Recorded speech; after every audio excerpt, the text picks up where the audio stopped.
líquido. Solomon became the son-in-law of Pharaoh, king of Egypt, and took Pharaoh's daughter as his wife, keeping her in the town of David, to the house he was building for himself. And the house of the Lord and the wall around Jerusalem were complete. But all this time the people were making their offerings in the high places, because no house had been put up to the name of the Lord till those days.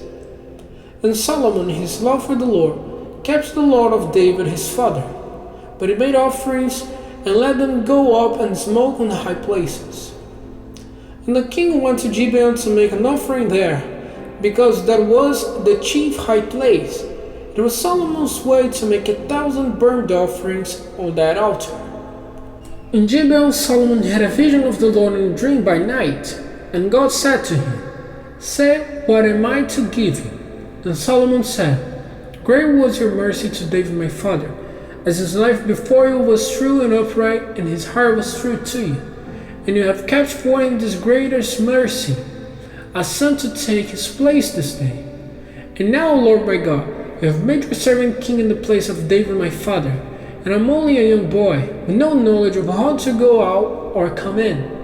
And your servant has routed the people of your selection, a people so great that they may not be numbered, and no account of them may be given.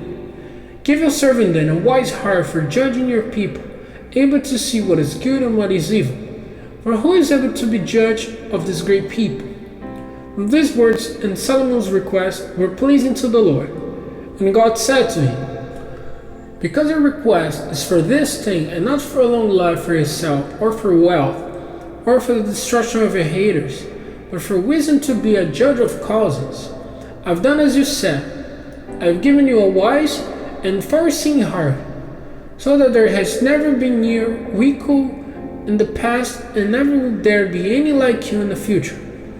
And with this, I have given you what you made no request for, wealth and honor, so that no king was ever your equal. And if you go on in my ways, keeping my laws and my orders as your father David did, I'll give you a long life." And Solomon, awakening, saw that it was a dream. Then he came to Jerusalem, where he went before the ark of the agreement of the Lord, offering burnt offerings and peace offerings, and he made a feast for all his servants. Then 2 loose women of the town came into their places before the king. And one of them said, "O my lord, I and this woman are living in the same house, and I gave a birth to a child by her side in the house. And 3 days after the birth of my child, this woman had a child. We were together. No other person was with us in the house but with 2 only. In the night, this woman, sleeping on her child, was the cause of its death. And she got up in the middle of the night and took my son from my side while your servant was sleeping. And she took it in her arms and put her dead child in my arms. And when I got up to give my child the breast, I saw that it was dead. But in the morning, looking at it with care, I saw that it was not my son." And the other woman said, "No, but the living child is my son, and the dead one is yours." But the first said, "No, the dead child is your son, and the living one is mine." So they kept on talking before the king. Then the king said, "One says, 'The living child is my son, and yours is the dead.' And the other said, 'Not so, but your son is the dead one, and mine is the living.' Then he said, 'Get me a sword.' So they went and put a sword before the king. And the king said, 'Let the living child be cut in two, and one half given to one woman and one to the other.' Then the mother of the living child came forth, for her heart went out to her son. And she said, 'Oh my lord, give her the child. Do not on any account put it to death.' But the other women said, 'It not be mine or yours. Let it be cut in two.'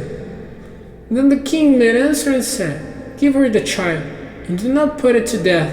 She is the mother of it.'